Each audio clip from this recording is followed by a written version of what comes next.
넌 도망칠 수 없어. 우리는 어디에나 있다. 노트북 화면에 떠오른 메시지를 보는 순간 북한 사이버 해킹 조직 라자루스의 천재 해커였던 강혁 씨는 심장이 철렁했습니다.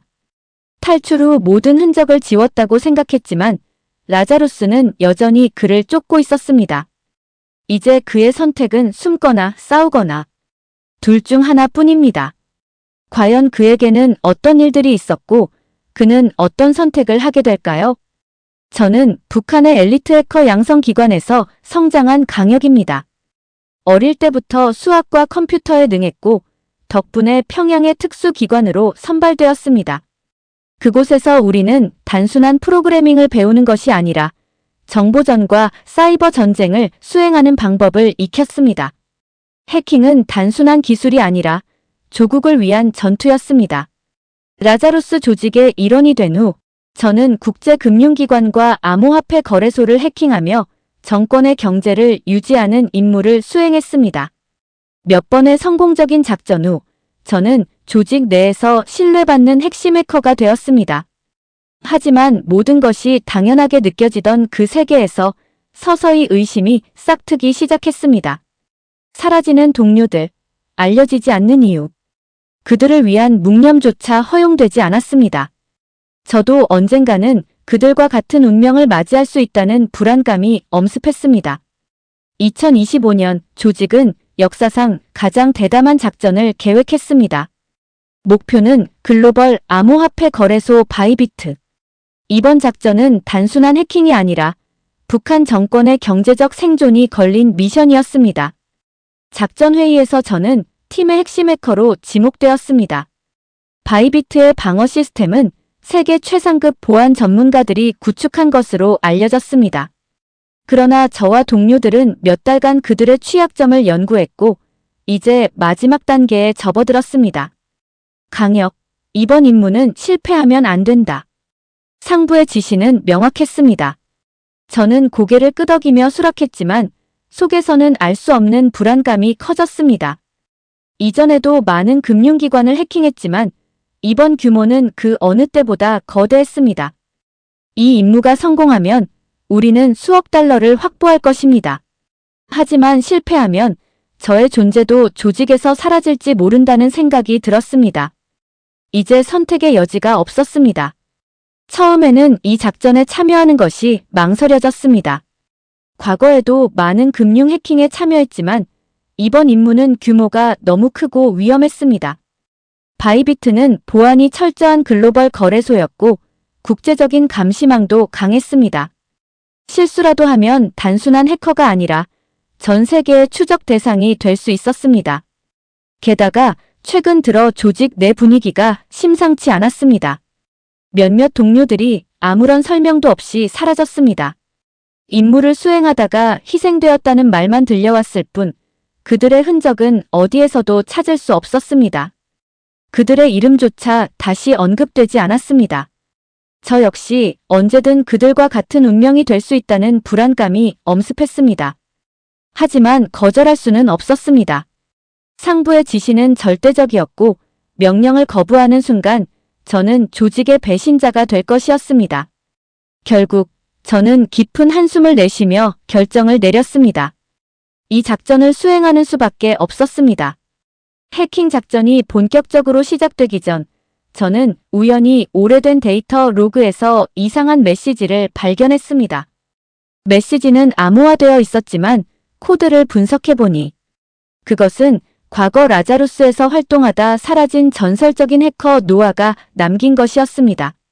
노아는 조직 내에서 천재로 불렸던 인물이었습니다.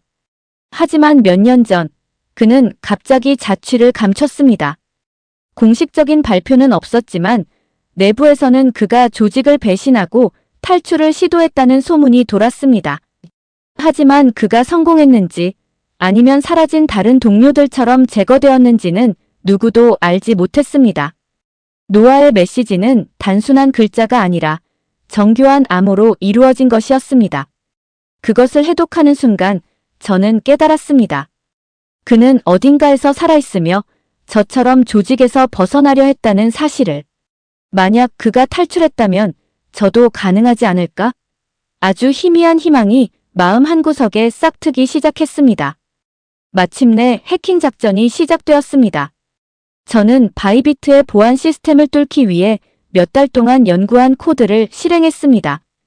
보안벽은 예상보다 강력했지만 저와 팀원들은 치밀하게 설계된 백도어를 이용해 시스템에 침투했습니다. 긴장감 속에서 저는 키보드를 두드리며 실시간으로 방어 시스템을 우회했습니다. 몇 번의 위험한 순간이 있었지만 결국 우리는 목표했던 거액의 암호화폐를 빼돌리는데 성공했습니다. 화면에 성공 메시지가 뜨는 순간 팀원들 사이에서 짧은 환호가 터져 나왔습니다. 그러나 그 기쁨은 오래가지 않았습니다. 그날 밤 팀원 중 한 명인 지수가 숙청당했다는 소식을 들었습니다. 실수 한 번이 곧 죽음을 의미했습니다. 저는 모니터를 바라보며 깊은 생각에 잠겼습니다. 저도 언제든 조직의 도구에서 제거 대상으로 바뀔 수 있었습니다. 그 사실을 깨닫는 순간 등 뒤로 서늘한 한기가 스쳤습니다. 바이비트 해킹 이후 저는 조직 내에서 더욱 중요한 위치를 차지하게 되었습니다. 하지만 그만큼 감시도 심해졌습니다. 저는 매일같이 누군가가 저를 지켜보고 있다는 느낌을 받았습니다. 작은 실수라도 하면 지수처럼 사라질 수 있었습니다. 그러던 중 저는 다크웹을 통해 팬텀이라는 해커와 접촉하게 되었습니다. 그는 전직 라자루스 요원이었으며 조직을 탈출한 후 숨어 지내면서 북한 해커들을 빼내는 작업을 하고 있었습니다. 그는 제가 노아의 메시지를 발견했다는 사실을 알고 있었고 탈출을 도울 수 있다고 했습니다. 하지만 문제는 라자루스뿐만이 아니었습니다. 국제사이버 수사팀이 우리의 흔적을 추적하고 있었습니다. 저는 이제 조직뿐만 아니라 전 세계 정보기관의 표적이 된 셈이었습니다.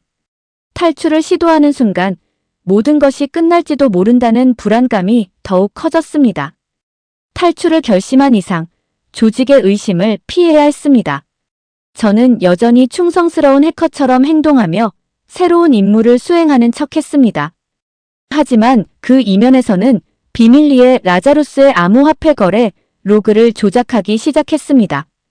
이를 통해 제가 조직을 배신한 것이 아니라 단순한 오류로 보이도록 만들 계획이었습니다. 그러던 중 저는 예상치 못한 정보를 발견했습니다. 라자루스는 단순히 금융 해킹을 하는 조직이 아니었습니다.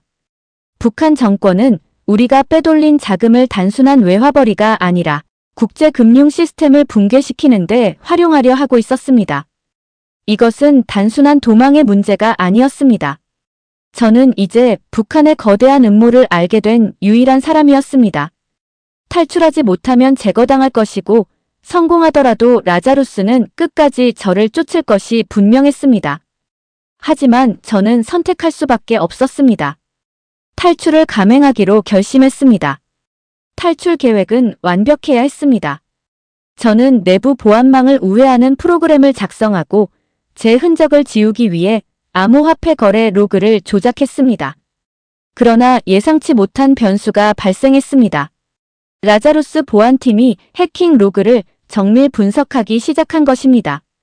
저는 최대한 태연한 척하며 작업을 이어갔지만 어느 순간 제 계정이 강제로 로그아웃 되었습니다. 즉시 위험을 직감했습니다. 보안 시스템이 저를 감시하고 있었습니다. 그때 팬텀이 긴급 메시지를 보냈습니다. 지금 당장 빠져나와야 합니다. 발각됐습니다. 이미 늦었습니다. 조직원들이 사무실로 들이닥쳤고 저는 순식간에 포위당했습니다. 죽음이 눈앞에 닥쳐왔습니다. 하지만 바로 그 순간 팬텀이 네트워크를 해킹해 보안 시스템을 교란시켰습니다. 저는 그 틈을 타 필사의 탈출을 감행했습니다. 그러나 제 곁을 지키던 동료 한 명이 저를 구하려다 붙잡혔습니다. 저는 뒤돌아볼 수 없었습니다. 살아남아야 했습니다. 목숨을 건 탈출 끝에 저는 중국 국경을 넘는데 성공했습니다. 하지만 그것이 끝이 아니었습니다. 조직은 저를 포기하지 않았고 뒤쫓는 추적조가 있었습니다. 저는 팬텀의 도움을 받아 은신처를 옮겨다니며 태국으로 향했습니다. 태국에서 저는 대한민국 대사관을 찾아갔습니다. 피곤에 찌든 얼굴로 대사관 문을 두드리며 떨리는 목소리로 말했습니다. 저는 라자루스 조직에서 탈출한 해커입니다. 망명을 요청합니다. 한국 정보기관이 즉시 저를 보호하러 나섰습니다. 저는 안전한 장소로 이동한 후 제가 가진 정보를 모두 제공했습니다. 북한이 해킹을 통해 축적한 자금, 그들이 준비하는 금융 테러 계획, 그리고 라자루스의 내부 구조까지. 그러나 저는 알고 있었습니다. 조직이 저를 그냥 두지는 않을 것이라는 사실을. 저는 여전히 그들의 표적이었고 이 싸움은 끝나지 않았습니다. 저는 대한민국 정보기관의 보호를 받으며 한국으로 망명했습니다. 처음 한국 땅을 밟았을 때 자유를 얻었다는 안도감보다도 아직 끝나지 않았다는 긴장감이 더 크게 밀려왔습니다. 정부는 저의 증언을 바탕으로 북한의 사이버 범죄 실태를 국제사회에 알리기 시작했습니다. 저는 여러 차례 인터뷰를 하며 라자루스가 어떻게 작전을 수행하는지, 북한이 해킹을 통해 경제를 유지하는 방식을 폭로했습니다. 세계 각국이 이에 대한 제재를 강화했고 북한의 사이버 작전에 대한 경계도 높아졌습니다. 하지만 저는 결코 안심할 수 없었습니다. 라자루스는 단 한 번도 배신자를 놓아준 적이 없었습니다. 저는 신분을 철저히 감추고 보호를 받으며 생활해야 했습니다. 그러나 그럼에도 불구하고 어디선가 저를 지켜보는 시선이 느껴졌습니다. 그들은 여전히 저를 쫓고 있었습니다. 그리고 저는 그것을 알고 있었습니다. 망명 후 저는 정보기관의 보호 아래 철저히 신변을 감췄습니다. 가명을 사용하고 외부와의 접촉도 최소화했습니다. 하지만 제 머릿속에는 늘 한 가지 질문이 맴돌았습니다. 이제 나는 안전한가?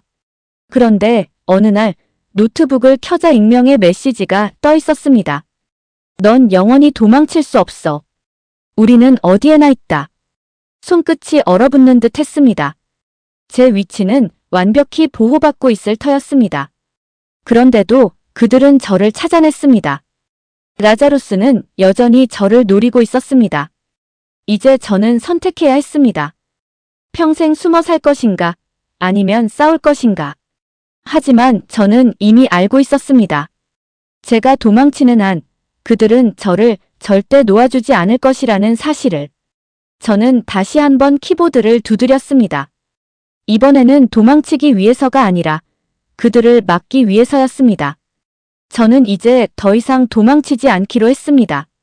라자루스는 저를 끝까지 쫓을 것이고 언젠가는 저를 제거하려 할 것입니다. 하지만 저는 단순한 피해자로 남지 않기로 결심했습니다. 제가 라자루스에서 배운 모든 기술, 모든 경험을 이제는 그들을 막는데 사용하기로 했습니다. 저는 다크웹에 접속해 새로운 신분으로 활동을 시작했습니다. 북한의 해커들이 어떻게 움직이는지, 그들의 취약점이 어디에 있는지 저는 누구보다 잘 알고 있었습니다. 저는 저를 쫓던 조직을 역으로 추적하기 시작했습니다. 제가 빼앗긴 자유를 되찾기 위해서, 그리고 또 다른 피해자가 생기지 않도록 하기 위해서였습니다. 이제 저는 단순한 배신자가 아니라 라자루스를 쫓는 사냥꾼이 되었습니다. 그리고 저는 끝까지 싸울 것입니다. 저를 길러낸 그 기술로 그들을 무너뜨릴 때까지. 오늘의 영상은 여기까지입니다. 오늘의 사연 재미있게 보셨다면 좋아요와 구독 꼭 부탁드립니다.